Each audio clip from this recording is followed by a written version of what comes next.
Isa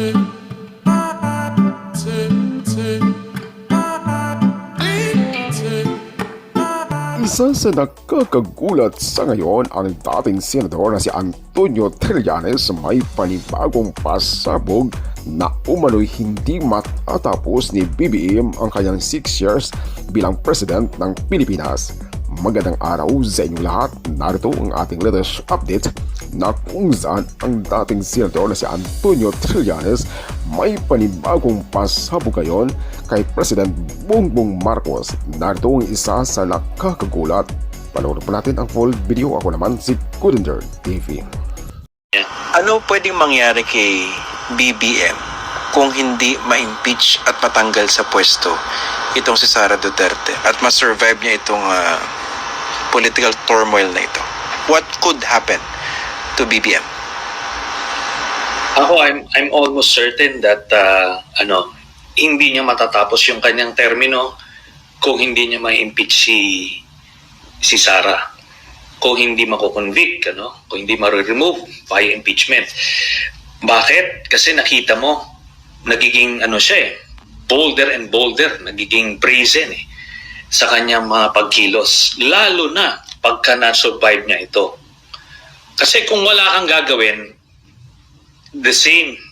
Hindi naman yan sila mag-tone down ng kanilang efforts to oust President Marcos. Ang target nila is to get back to power. Pagka yun ang objective nila. So whether attempt mag-impeach si President Marcos o hindi, it will intensify and intensify. So pagka hindi niya to natuluyan, ang nanganganib na ngayon is si President Marcos because, again, historically, the political winds change and it would shift doon sa mga frontrunners for the 2028 elections. Lalong hihina ang pwersa nila sa Kongreso, hihina ang pwersa nila sa Senado at sa public at large.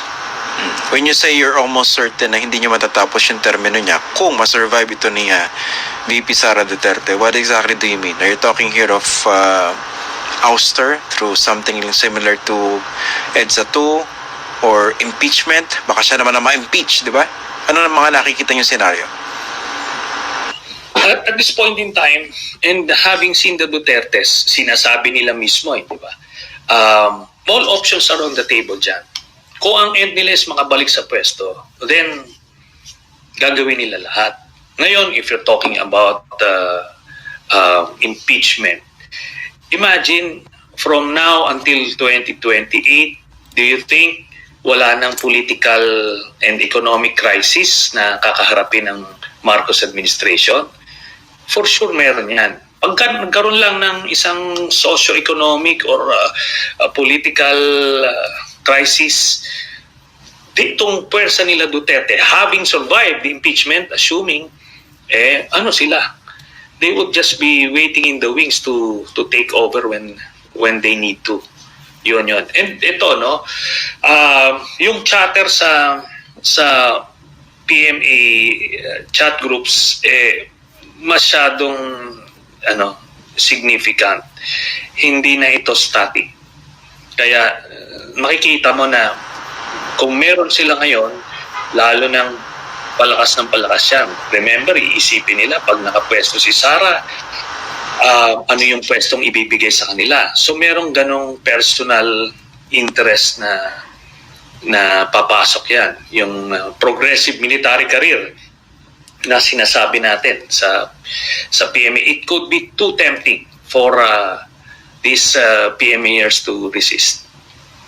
Medyo interesting yung sinabi nyo, no? Yung chatter sa mga PMA chat groups, medyo ganyan. Can you be more specific? What exactly do you mean po? Meron kasing mga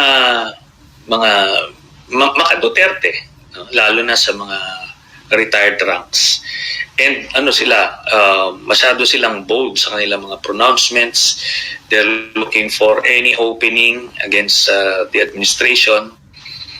And yun na nga, several months, a year or two down the road, what if magkaroon ng ganong crisis, papasok ito And ngayon yung mga active, magbe-break ranks ito. Yun yung nakikita natin. Kasi merong, may active, mga proactive na nagre-recruit at nagbubuyo, nag-agitate. Yun ang mahirap. Okay. Doon kasi Kung sa panahon ni, idagdag ko lang, Christian, doon kasi sa panahon ni Dutoy and neto ni Duterte, walang active recruitment, walang agitation, walang ano. Pero ngayon meron eh. Kaya yun ang danger. May mga disgruntled pa. Wait, may active recruitment as we speak? Nire-recruit ng mga retired, yung mga... What is happening to me? Hindi. Okay. Merong mga grupo naghihikayat